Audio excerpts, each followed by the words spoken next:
Your Hormonal Story, a podcast about real women and real stories, breaking down the stigma about hormonal conditions. Join us for an informal chat about women's health, the struggles, the solutions. I'm Jeff Butterworth, naturopath and women's health specialist for over 25 years. Everyone has a story, and we'd love to help you with your unique story. Welcome to this episode of Your Hormonal Story. If you're joining us for the first time, the whole idea behind Your Hormonal Story is to have women, real women, share real stories about their journeys when it comes to their hormonal health, because there are so many stories out there and so many women that are suffering in silence, and women are just not talking about these conditions as part of a community, and it can be really lonely for women. And by having women talk about their story, it's a really educational, empowering process for women to understand that they're not alone and to learn some tips and tricks on how to manage their own conditions. So in this episode, we chat with Anna, who has a long history of hormonal imbalance symptoms, namely relating to polycystic ovarian syndrome, and also quite a chronic condition called adenomyosis, which affects the uterus. So if you're interested in your own hormonal health, then stay with us for this really interesting episode, and I'm sure you'll enjoy it. Okay, this episode of Your Hormonal Story, we're chatting to Anna, and Anna's got a rich hormonal history, particularly relating to polycystic ovarian syndrome and a more recent diagnosis of adenomyosis, which we can explain a little bit later. So welcome, Anna, to Your Hormonal Story. Thank you. It's really nice to have these varied stories, and yours, like everyone, is really rich with a whole range of different. It's a journey, and that's what we like to talk about, is this health journey from right when your period started right through to what's happening for you now. So I'd love to kick it off with your main hormonal condition, which is the PCOS, which seems to have defined a lot of your story. Can you just tell me how that all started and how you managed to get a diagnosis for PCOS, which is polycystic ovarian syndrome, for the ladies that are listening? Correct.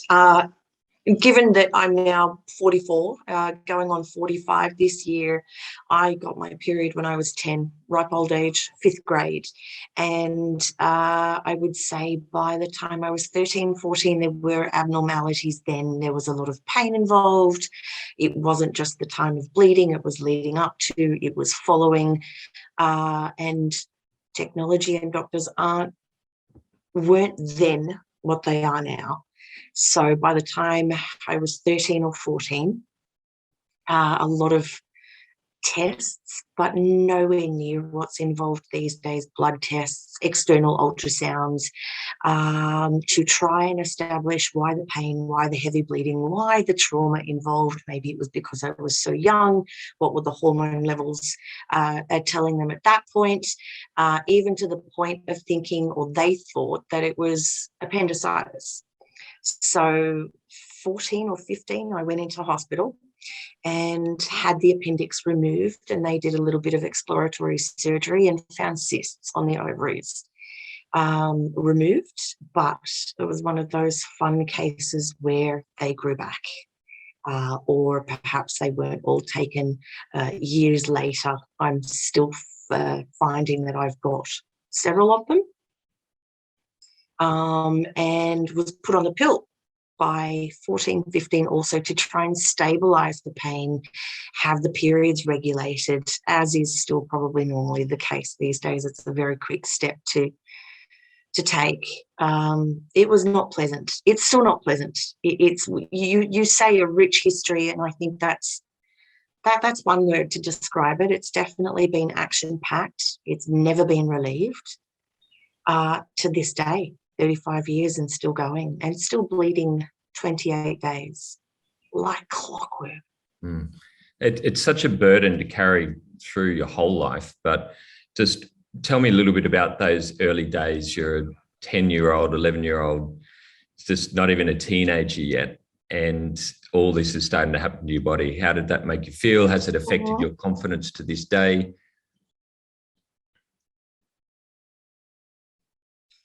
How did it make me feel? So my background is Greek. And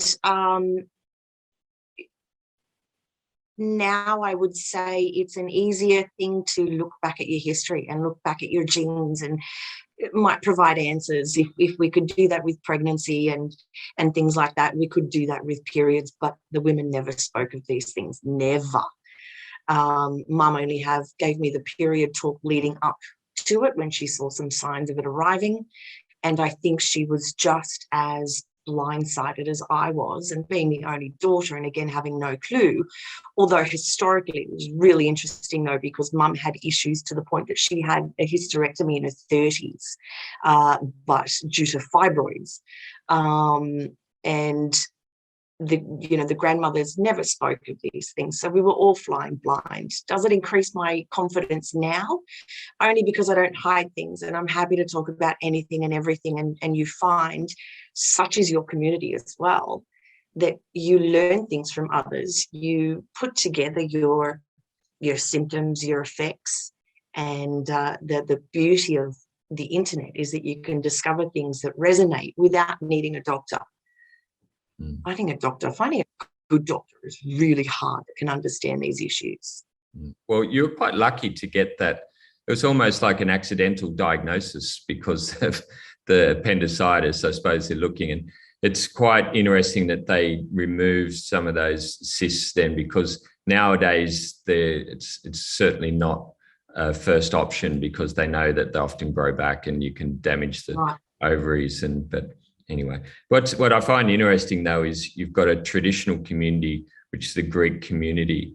You would have thought, going back 100 years, women didn't have these problems, so they didn't need to talk about it that much. And then, but this, I always thought that maybe in the older generations, women were close together and they did talk about women's health issues, but obviously in your community not. And there's obviously with your mother's had similar issues, and there's a very strong family history with any sort of hormonal condition. PCOS seems to be more of a modern day illness, unfortunately, and we don't really know what's caused it. It's a metabolic syndrome, so there's blood sugar implications. So we're finding that in for example, Hispanic communities, there's more polycystic, and Indian communities, there's more polycystic ovarian syndrome because they're more susceptible to sugar. So I'm not sure about the Greek community if there's more susceptibility to diabetes and those kind of conditions. And then the other thing that I just purely through observationally see is I really think PCOS is being driven by the years and years of contraceptive use for generations before this generation. And I think that has impacted because the pill effectively suppresses ovulation, and it suppresses these hormones that go together in a symphony to produce ovulation. And then when women go off the pill, then there's kind of this very, the process of ovulation is upregulated. And if that's, if you're conceived during that time, there's certain levels of hormones that are high in your mother's system that can impact on your prenatal development.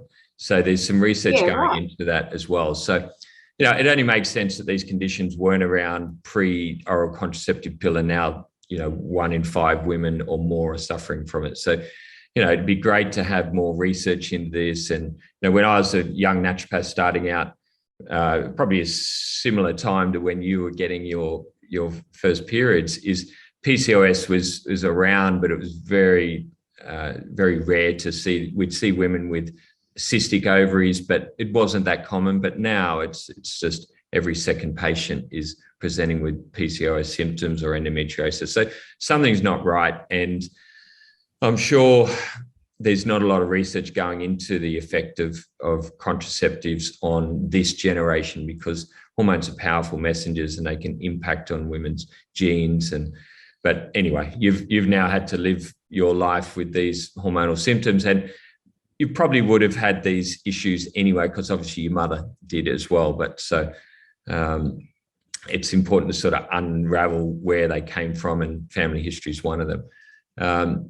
what I'd say is one part of that, and we do talk a lot about this, is hormone metabolism as well. So if your mother wasn't clearing her hormones well, she'd probably pass that on to you. And women that don't clear their hormones well from their system tend to get particularly heavy bleeding is one of those issues, because hormones can have a 2, 3, 5 times effect.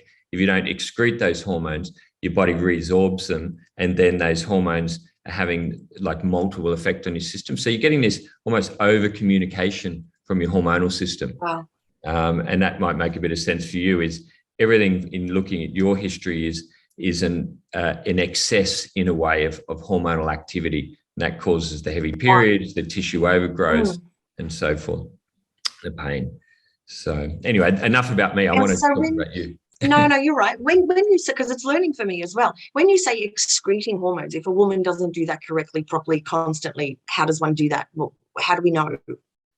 Well, it's a symptom-based thing. You can get liver and bowel tests to show the health of these systems, but your body produces hormones, and you also get given external hormones, for example, the pill and so forth. So these hormones need to be broken down and excreted out of the system, because they're designed to have a single effect. So your body within the brain, a little bit of anatomy and physiology session, you've got 2 master hormone control glands in your brain, which is your hypothalamus and your pituitary. And there's also a small gland called the pineal gland, which tends to control all of your glandular system. Now, your hypothalamus and pituitary signal to your ovaries to up or down regulate estrogen or progesterone production, depending on different times of your cycle. Also, your adrenal glands are involved in that too later on in life, and we can talk about that later. So your body signals, okay, this is what's happening in your fertile cycle. We need more estrogen, we need more progesterone to produce certain physiological activities, because hormones are messengers and they get excreted into your blood system and they tell the body to do certain things. Now, these hormones should have that, they attach to hormone receptor sites, and that signals to your body you need to do a certain action.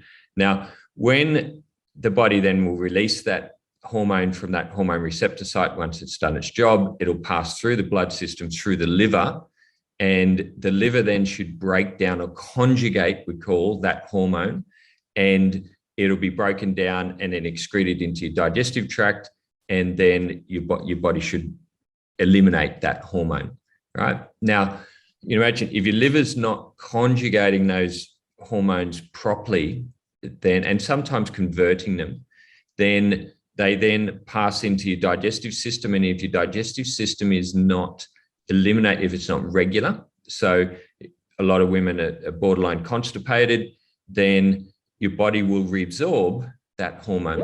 So what happens is you should have had that sort of singular impact of that hormone, but your body then reabsorbs that, and then it goes through the system, and it's a double signaling effect. Then if it eventually ends up back in the liver, if it doesn't do its job again, it can do the same thing over and over. So you're getting this sort of multiple button pressing, whereas if your liver and your digestive system are working efficiently, then you don't get that effect. Mind blowing.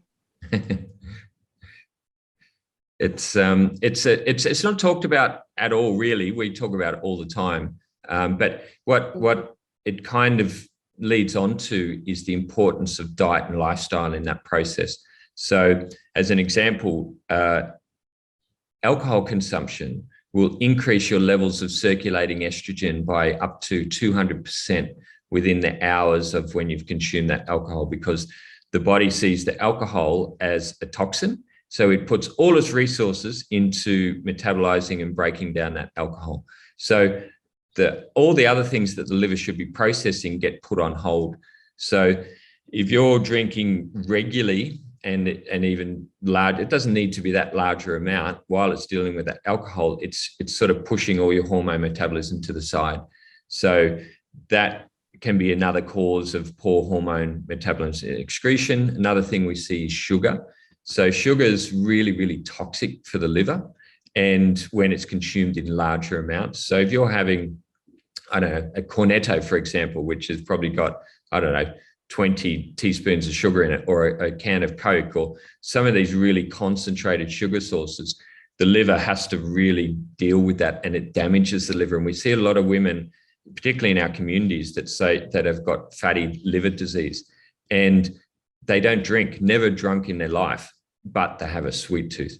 So, and when it comes to PCOS, you've then got that added genetic predisposition to insulin sensitivity. So that more than likely I almost guarantee that you've got, let's just call it a sluggish liver, because if you go and get your liver function tested traditionally, it probably, unless you've got some sort of fatty liver damage or something like that, your liver function is probably going to show okay. But there's more integrated liver tests that you can do that show the liver pathways, because a liver blood test is just going to show overall liver function.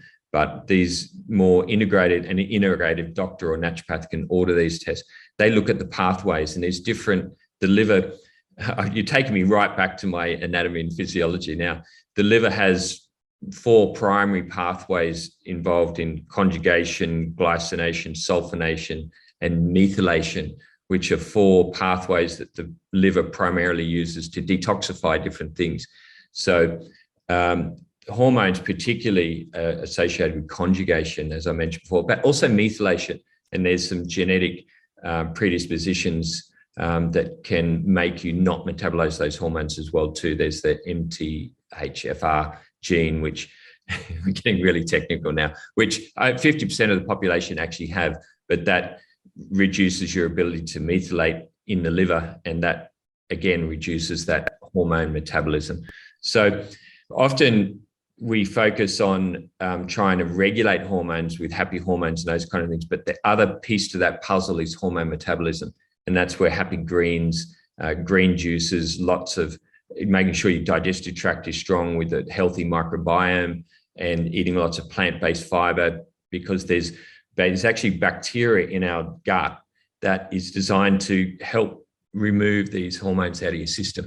So it's really a holistic approach, but getting back to my original point, that the diet and lifestyle is so critical in that hormone metabolism and excretion, and it's often forgotten about part of the overall hormonal picture. There's something that you said that also resonated as well in traditional testing. So the traditional blood tests from a GP have shown organs are fine. The sugar is fine. I don't believe it. The thyroid is fine. I don't believe it. That I'm not in perimenopause. I don't believe it. So it opens up a whole new investigation on trying to find a naturopath that not only is open to it, but can test properly. Yeah. Well, again, we've got our online clinic, which is a really good resource. So all of our practitioners, not all of our practitioners, but a lot of our practitioners work in a clinic, and they use a range of testing. For example, a Dutch test, and there's a lot of these integrated tests you can do. But generally my approach in practicing these things, if you have these symptoms, we don't necessarily need to put a label on it. For things like PCOS, adenomyosis, endometriosis, absolutely we need a physical diagnosis. But when it comes to looking at hormone levels, I'm actually less interested in that, because the hormonal system is just so complex. And even with my understanding and our current level of understanding, I think we're only still understand a very small percentage of the overall picture that's happening, is one part. The other part is hormones fluctuate so often, every second they're shifting and moving and changing. And if you're even with a saliva test, a Dutch test, where you're looking at hormones on a daily basis, you're still only getting a very short snapshot of a bigger ecosystem. So it's like we're testing a small part of the universe, but there's a whole nother universe that's going on as well. The other thing with blood tests is very much that they're testing hormone levels, not fluctuations. And if it's a traditional blood test, they'll do just one. So that's a snapshot, one in a month kind of thing. So that's not necessarily a good indication. The other thing with blood tests is you're looking at, and this is for all blood tests, is the way that they set the parameters in blood tests is the normal is sick.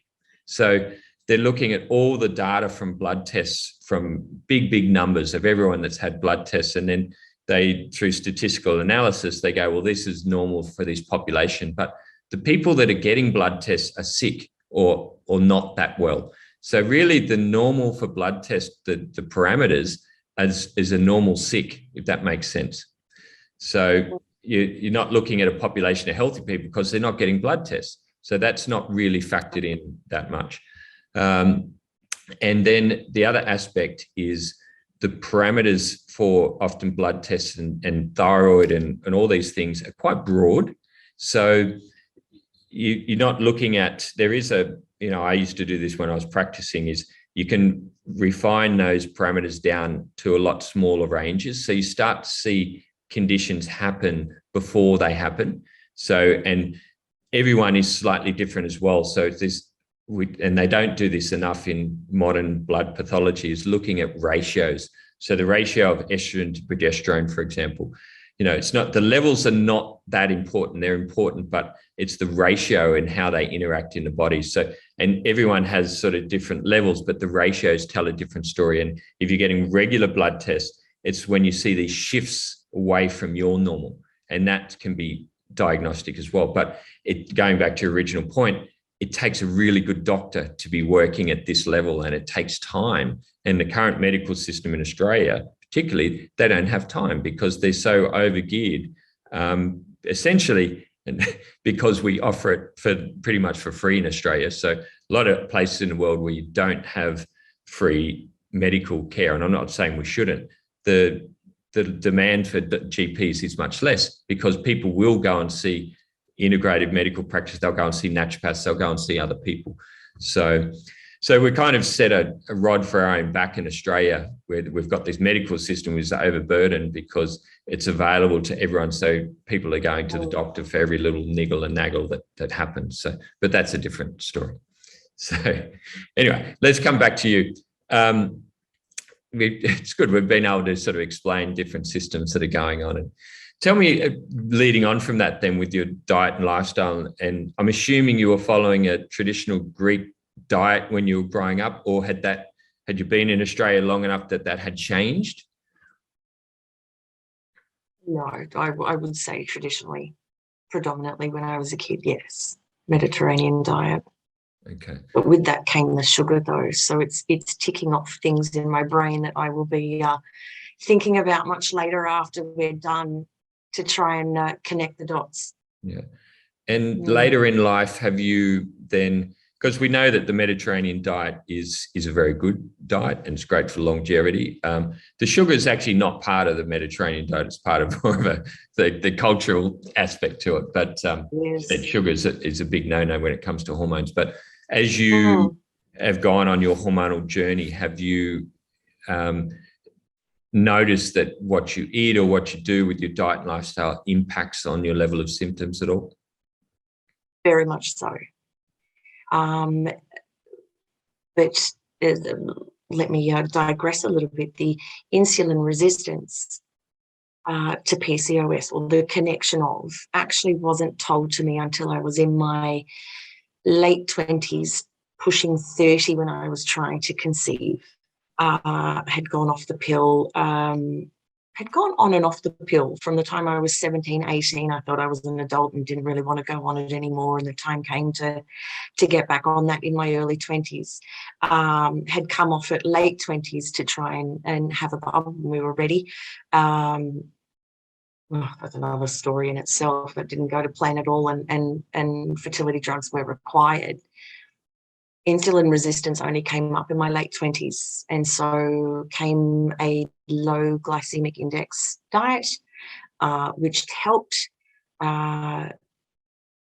Fertility drugs were needed to have my son, and that worked first go, which was great.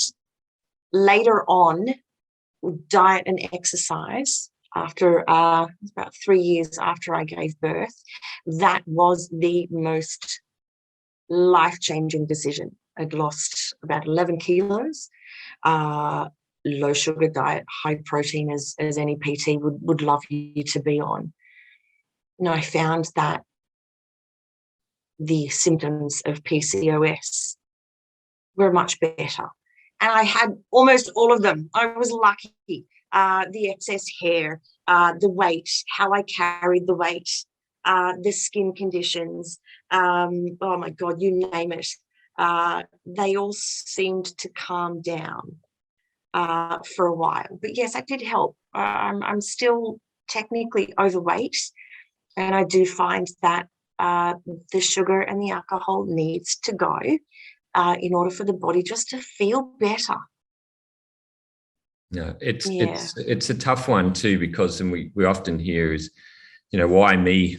And it's because some people can drink and eat and do whatever they want, but when True. it comes to True. hormonal conditions, and if you've got this condition of PCOS, and as we now know, adenomyosis, is unfortunately it's just you're stuck with it. And if you want to manage those hormonal symptoms, and we've got tools in terms of happy liver and happy hormones and all these different things, but they're just tools.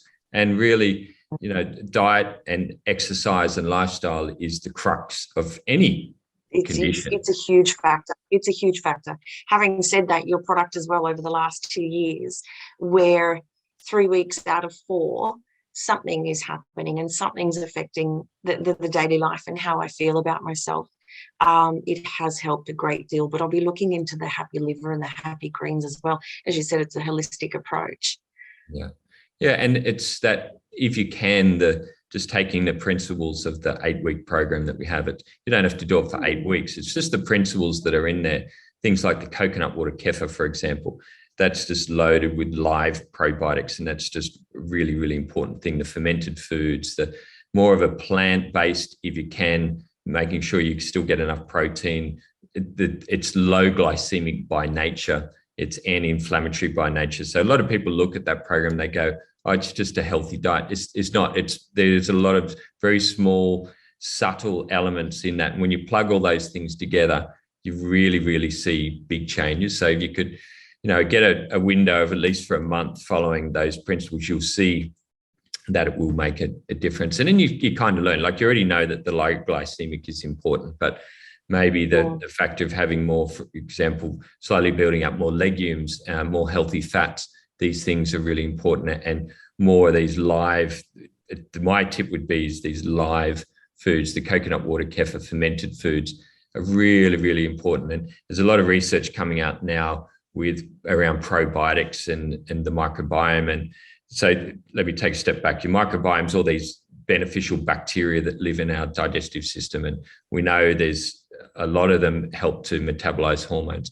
And we get them from a whole range of different ways through our foods primarily, but actually there's lactobacillus spores in the air. So sometimes we even breathe these sort of microbes. The whole world we live in is just full of microbes. And even an apple we eat, if it's an organic apple, has its own microbiome. So we're getting these beneficial bacteria from everywhere. And everyone has a slightly different microbiome and that's set up for your health and well-being. But with these bacteria, we need to feed them. And if you're feeding them a lot of sugar, then those bad bacteria overgrow because they're there to actually help you kind of eat some of that sugar and carbohydrate. But the bacteria we want are the ones that feed on plant-based fibers. And they say that the variety of foods that you eat, particularly plant-based foods, you're getting probiotics from those foods, small amounts, but you're feeding those good bacteria that is really important for metabolizing everything. Now, studies sort of show, you've probably heard of probiotics before, and particularly Australia and the whole world's gone probiotic mad. But the research, there's a recent study come out showing that fermented foods are much, much more active and beneficial in rebuilding a healthy gut microbiome. So the probiotics often don't hold. So first of all, they're denatured. So you get these powdered probiotics. They've been centrifuged and they're damaged and they have to wake up. So when you make yogurt, for example, it takes 3 to 4 days to make a yogurt culture for that yogurt to ferment and for these beneficial bacteria to wake up. So if you're taking a probiotic capsule, often they'll pass straight through your system and won't even wake up. And they're often enterically coated, which means they've got a coating on them that stops your stomach acid digesting them. So often that doesn't break down until late into the large intestine as well. So the studies are showing that probiotics can be useful in certain situations, but fermented foods are so much better. You know, your kimchi, sauerkraut, this coconut water kefir that we suggest, having these microbes being live, so living when you consume them, is much, much better. Kombucha, stuff like this is really, really helpful to build that healthy microbiome, and that makes a big difference. So if you could only implement one thing out of all that 8-week program stuff, fermented foods and trying to make your own coconut water kefir is just a really, really good thing. It helps to regulate blood sugar levels. And another more recent study too is showing that apple cider vinegar can really help with insulin resistance. So that's something we suggest to have before meals. So if you're having a little bit of apple cider vinegar diluted before meals, that can really slow down the transit of sugar into your system. So, and that can really help with insulin resistance. So just little tips. And it would be like a tablespoon in a cup of water, or a teaspoon. Five meals, just a small amount in a cup of water. You can't have it straight. Well, you can have it straight, but it's very bitter. So obviously vinegary. So just a little bit, and just sip on it. I quite like it, and it's something that traditional European cultures have been doing for a long time. Is having bitters before meals. So Swedish bitters, you've probably heard of that kind of thing. And the Greek cultures, Mediterranean and the European cultures have been having fermented foods for eons as well. And we've lost that with our sort of hyper-processed diets that we live on now. You know, they're just microbe free because we became so scared of everything is homogenized and pasteurized and boiled. And so our foods just don't have those bacteria in them anymore. So yeah, apple cider vinegar, fermented live foods. But the trick with that is to start slowly, because, you know, if you all of a sudden dump a ton of live microbes into your system, you're going to be bloated and feel horrible. The same with plant fibers as well. So because if you've had a sort of a more of a processed diet, and I'm not saying you, but just in general for the people listening, is if you all of a sudden go, gee, I really need to change my diet, I need fermented foods and I need more plant-based foods, you're probably going to feel horrible if you just go full in straight away, because it's like going to the gym and going straight for the heavyweight section. So you're just going to be very sore and be inflamed after that. So start very slowly and build up, and do that over even a 2 to 3 month process. And then you're building a community in your digestive tract. So think about it that way. And then that's when you'll really have the long-term benefits of improved hormone metabolism, improved digestion, and these healthy microbes doing all the healthy things that they do in the system. And interesting enough is a lot of our, and we'll get to this a little bit for you in a minute, is a lot of our serotonin and feel-good hormones are produced in the gut from these beneficial bacteria. So if you don't have that healthy bacterial balance in there, that can affect your moods, anxiety, and all these things. It's all interconnected, because you've got your hormones doing one thing, and then if your digestive system's not working well, you're not producing your feel-good hormones. That's why as a society, we're seeing such high levels of anxiety and depression. And it's all related, gut-related, diet-related, and hormonal-related. But from a medication point, we're just giving people antidepressants and anxiolytics. We're not looking at the cause. So I'd be interested to hear from you, because almost always there's the physical symptoms, but hormones are very powerful emotional mediators. Tell me a little bit about how you've managed that over the years. How I've managed what exactly, though? You're obviously, if you've been hormonal, I can guarantee you will have had mood swings, irritability, irrationality, anxiety, depression. When you've just mentioned the anxiety, that's resonated. So yes, not knowing that they were all connected. Wow, mind blown. How have I handled it? I think the path, especially over the last decade, perhaps, I don't know, maybe something happens in your late 30s or your 40s, or after you become a mum, and there's all sorts of things that are already in your mind, and you're already tired, which makes me prone to lack of mood. And so it's hard to differentiate why that's happening. Being a mum is really hard. Being a working mum is hard. Being a hormonal working mum just adds I have tried naturopaths in the past. Exercise is great. It's the only thing that helps my headspace. So I do it not only to have it benefit weight loss or benefit body form. I need it more for my headspace. That's been crucial, and that's the only thing that I can find naturally. The antidepressants have been an option, but I didn't take that. That doesn't resonate with me at all. I find, oh my God, how have I handled it? I don't know. 15 years have gone by, or 10, 11 since I've had a child. And you're asking me more questions now that I don't have answers to yet. It's really, really cool. I'm enjoying that. Thank you. Well, it's interesting how people develop coping mechanisms, and certainly exercise is probably the most effective way to release stress, to release these feelings. But the one thing I'd sort of say to you, and I say to everyone, is the way you're feeling. People think that, if they're in a bad mood, it's more of a mental situation. And it's because of, I'm tired and it's all the other stuff going on. But when it comes to hormones, there's very much a physical reason why you're feeling that way. And we know the classic premenstrual tension and how you feel leading up to a period. This is a physical reason why you're feeling emotional, for example. So when you start to understand that and you link it to your hormones, then you go, right, so I need to do something about my hormones. When you link your diet and lifestyle to your hormones, then you go, right, I need to do something about my diet and lifestyle. So if you can sort of trace it back to, where a lot of this stuff is starting. And hormones are, almost this hormonal imbalance, not for you because it's the PCOS, but in a lot of women, are symptoms of the body being out of balance. But it's the same with PCOS, and you've seen this before, is when you're eating well and you're exercising, your hormones are less of an issue.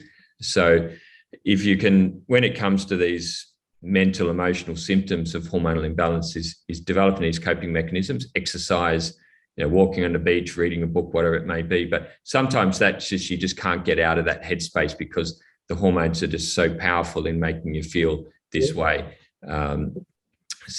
But understanding, and it's just something that I've had to grin and bear it. PMS can sometimes be really awful, and you could pick it 3 days beforehand. How do I handle it? I shut my mouth and make sure I don't bite people's heads off. I isolate. I read a book. I go for a walk. Vitamin B6 kind of helps take the edge off, but as does your happy calm as well. Marked difference since I started taking that as well. Yeah, no, it is a great, and for you though, it's interesting. You've recognised that, and I think as you've mentioned, you take yourself out of that situation, bite your tongue. But a lot of women don't, and that's when it can really impact on relationships, children. It can impact in workspaces and all these kind of things. Trying to allude to before, lead a busy life with a young family, working. Throw hormones on the top of that, it's a burden that women shouldn't have. Not fun. Exactly. Okay. All right, let's move a bit more to the present, I suppose. And you, in your story, I read that you were diagnosed with adenomyosis. So tell me a little bit about that, because this is another serious hormonal linked condition. Well, another one that was found completely by accident. 2-3 years ago now, there was one of the cysts started to form, become an irregularity. It wasn't the usual liquid filled, and so a lot of internal ultrasounds were needed, surgery was needed. And by accident, post-checking a few months later, it caught him, the gynecologist, by surprise, and found the extra mass and the extra lining that when the questions came, do you suffer from really bad periods? Yes. Really, really bad? Yes. I can be from being horizontal to standing up, and sorry if it's TMI, I will bleed through pad, underwear, trousers. I've bled on the floor and making a bolt to the bathroom.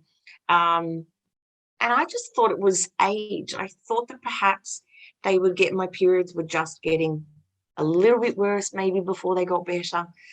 Is this part of perimenopause? Is this leading up to the end? Is the end nigh of bleeding? And it wasn't, but it's just another accident, like almost everything else. It doesn't happen every period. It doesn't. It isn't regular, like everything else that's got to do with my bleeding. I don't know what to do with it. I can't pick it coming. Yeah, it's certainly your stress levels, and again back to diet and lifestyle, what you may have done through that month can make a bit of an impact. Why it's potentially getting worse now is, as you're 44 now, is you're kind of bang in the middle of perimenopause. Even as though the blood tests won't show that, but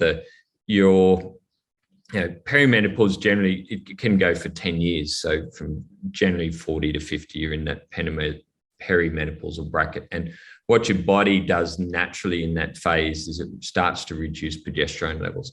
Now, there's a lot of doctors, integrative doctors, that then suggest progesterone as a hormone. But in my take on that is, for most women, I'm not saying all women, but most women, this is a natural process. Your progesterone levels drop, then eventually your estrogen levels drop, and then your body flips into an alternate hormone system during menopause, and you go through this natural transitionary process. But the drop in progesterone will lead to heavy periods. So you're right. So focusing, and it's very common that into perimenopause, your periods get heavier, but with your history of adenomyosis, then it's kind of compounded, and you're getting this sort of, these really lifestyle, life-changing kind of periods that obviously are really impacting on your quality of life. So focusing on trying to maintain your progesterone levels as much as possible. So good fats is, you make a lot of your hormones from healthy fats, so making sure you got that primary source there, but at the same time stopping your body getting into an estrogen dominant situation. So that's what happens. So estrogen dominance is when you've not got necessarily too much estrogen, but it's the ratio, as I was talking about earlier. So if you're estrogen dominant, then you have these heavy periods. So it comes back to this hormone metabolism. So really working on your liver and digestive health will make a big difference. Happy greens, happy liver, particularly with happy hormones, should reduce a lot of your bleeding, but the adenomyosis could be really complicating that situation there. So if that doesn't work, and really the bleeding is just impacting your quality of life too much, the next phase, and they've probably mentioned it to you, is potentially an ablation, which is a medical procedure where they burn the lining of the uterus. It sounds horrible, but in the community, whenever we have posts around ablations, the comments are generally positive. So as opposed to a Mirena, which you've probably been suggested in the past as well, that, there's a 50-50 situation on that one, but there's some horror stories. But generally, an ablation is, and particularly if you've finished having kids, the feedback around it is pretty good. So, but I would try first. It's always better to try the natural things, getting your liver, your digestive tract working better, and see more fermented food, all the stuff we talked about. Give that a go for 6 months, and if it's still not working, then potentially some progesterone and potentially an ablation could be options medically to give you that quality of life until you go through that menopausal stage, and then obviously then your periods will stop. So the end is near, which is a little bit of good news, but yeah, it's about managing it now for your quality of life. So hopefully the natural medicines, and a lot of the time, can help. If not, there's these, let's call them medical interventions that can help, because then the final stage in that is the hysterectomy. Now, some women love it, some don't. You're obviously potentially probably been offered that before as well. For me, that's no, actually, no. uh, perhaps it's the community here, but actually no, the ablation hasn't even been offered. The Mirena has, believe it or not, and it's the nightmare stories that I hear of women in my age group that is still 50-50. Yeah. But no, hysterectomy is just, it's hard to come by. Okay. Anyway, because 10 years ago, there was, you'd only had to turn up to your gynecologist and they'd be booking you in. So it's, but it can be for certain women an option. But for me, it's an end of it's like a step. And again, health is a journey, and that's where working with good integrated doctors and naturopaths is, all health should be, the first step should be as least invasive as possible, and that's where the natural and like a last resort, if you will, for hysterectomies. Yeah. Right? And you see in our communities is 90% of the women that are in there get results with the natural options, so the non-invasive options. It's obviously often when it's left late or really chronic things that have been happening since they were 10 years old, for example, then sometimes you can't get the results you want, but you can. That's when you get that sort of more integrated approach where you bring in some medical interventions and the natural medicines, and it's all about the best result for you. And that's often forgotten about as well. It's often more about the doctor than you. So, unfortunately, so. Okay, so tell me a little bit just about, you mentioned before how the happy hormones and happy calm and how those products have helped you. Because from my take is they're just tools, but they've just helped you cope a little bit better. Good tools, yes. The happy calm just helps take that edge. Because as you said, I'm not stopping working anytime soon. I'm a mum of one and a stepmom of three. I'm busier now more than ever. It literally just takes the edge off. It's brilliant. Happy hormones itself has helped. Again, it can be hit and miss, but when I can put a period on a scale as to 1 out of 10, and there could be, you could define them as periods from hell, or I'm bleeding for Australia, every month is different. What I'm finding is, more than anything, the PMS symptoms, they give me great ease. And there might even be a month where I don't look at the period app, I don't calculate when I'm due, and all of a sudden the bleeding starts. It's arrived without the torment from 5 to 7 days before bleeding. Yeah. It's lovely. It's just such a relief. It really is. Okay, no, that's good. And yeah, that happy calm is, it's there's a lot of subtle reasons why that works really well too, but it's working on your adrenal glands. So your adrenals are, and when you're really busy, your adrenals become, we call it adrenal fatigue. This is more of a chronic situation, but when we're constantly running on stress hormones, eventually those stress hormones and the adrenal glands get tired, and that leads to the secondary fatigue that often women complain of as well. So just supporting the adrenal glands, there's 2 herbs in there. One's called withania, one's called rhodiola, which are just adrenal adaptogens. So they just support the adrenal glands and keep the adrenal glands working well. And it's really important for perimenopausal and menopausal women that their adrenal glands work well, because your adrenal glands are what take over your hormone production when the ovaries reduce their hormone production. So it's a little talked about thing as well, but and doing this preparatory, I call it preparatory work now, of what you're taking happy hormones, happy calm now, should give you a lot better menopause and help you transition through that phase a lot better, because you're preparing your body now. Because why a lot of women are having such bad symptoms with menopause is because they're adrenally fatigued, they're exhausted because of stress levels. And my heart goes out for women, apart from all the hormonal issues that they have to deal with these days, is they're having to run a household, they're having to hold full-time jobs, relationships, financial, everything. Women are doing 5 times what they should be doing. Men have it tough these days as well, but women are just have that extra burden of everything else, running families. And it's, you're a classic example of that, and it just wears you out. And that stress and fatigue impacts on your hormonal balance. So that's why I said earlier, stress is the #1 disruptor of hormones. So if you've had a stressful month and a busy month, you can almost guarantee that you're going to have a difficult cycle that month. Interesting. How does one look at adrenal fatigue? Is it almost a given that? It's not a given. You can test for cortisol levels. So cortisol is your long-term stress hormone.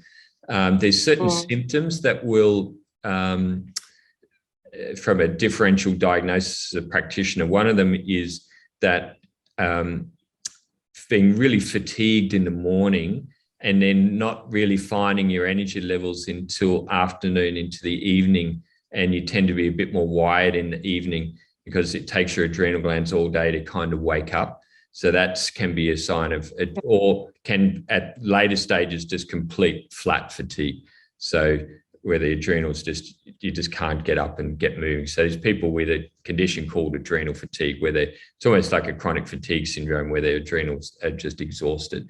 But to a certain degree, if you've led a busy life and you've had, as most people do, some stressful events in your life, that the adrenals will be tired for sure. Yeah. And what of sleep? Right. So that links back into your adrenals again.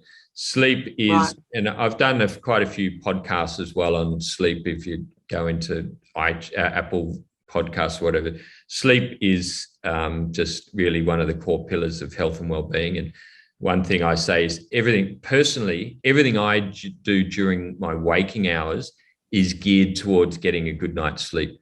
So that means avoiding coffee, eating well, exercising to fatigue my body, avoiding processed foods. There's lots of little tips and tricks, digestive health.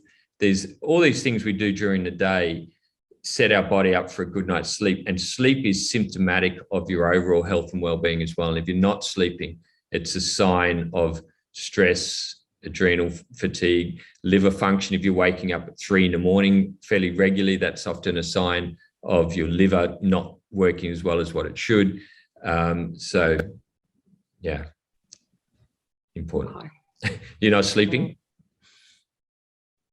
I tire easily. I fall asleep easily enough. I have a problem staying asleep or sleeping long enough. Okay. Happy Hormones and Happy Calm both have a herb in there called passion flower, which is a really nice sort of calming. Happy Calm should have improved your sleep to a certain degree. The exercise is really important. But my gut feeling for you, just as a practitioner, is coming back to your gut and your that balance of healthy bacteria. So that's really, really important because, as I said, a lot of those serotonin, which is linked with your sleep cycles, is produced in your gut. And one of the things that ladies have told us is taking happy greens just before bed and I find myself, can really induce a really nice deep sleep. And that's because happy greens is full of live probiotics. So it's almost like you're artificially giving your body those bacteria that it needs for a short period of time. So that's something else you could try. But have a listen to my podcast. We've got articles. And I think in our sleep article, there's 22 tips of how to get a good night's sleep. So it's not just about cutting the coffee. It's about, all these things that lead to eventually getting a good night's sleep. And a good night's sleep is just, that's when our body heals, it repairs, and that's when you build your energy stores. All right, I'll look into that. Okay. All right. I love it. There's more answers to find. I knew this would happen. Yeah, and it is. It's a health journey. I said that right at the start, and it's almost like with your health and I even myself I'm learning every day. I'm tinkering with my health every day, and if you've got health issues like you do with your hormones, it's this journey and learning about your body, and only you can do that because you learn what food has what impact and what activities, and really understanding what's happening in your body. And now I've given you some sort of direction, I suppose, to investigate some certain things. Go away, have it, notice of that, and maybe you can either manage that yourself with the information we give out, or there's that online clinic I mentioned that where our team understand sort of my approach over the years and they implement that. But they're women's health specialists. So some people like to journey it themselves. Other people like to have their hand held. So, we've got, for example, Renee, one of our practitioners is a PCOS sufferer, and she's basically symptom free through learning how to manage her hormones with metabolism. So she's a great one to chat to. So it could be a great option for you. Awesome. Okay. All right. So it's been a real pleasure, Anna. It's and also mine. Thank you.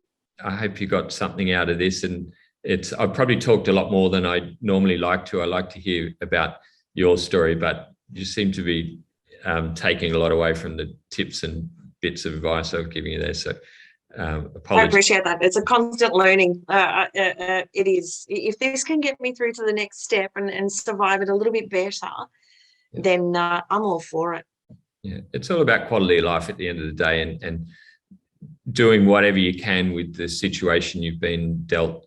And you've learned so much already, and my credit goes out to you for coping so well despite having these challenges through your life, and you're learning and you're implementing all these different natural options and seeing the benefits. So well done. And hopefully we can support thank you. I appreciate it. Give you some more advice over the years to come. Oh, no doubt. No doubt. Okay. Thanks, Anna. Thanks for your time, Jeff. I appreciate it. Okay. Bye now. Take care. Bye.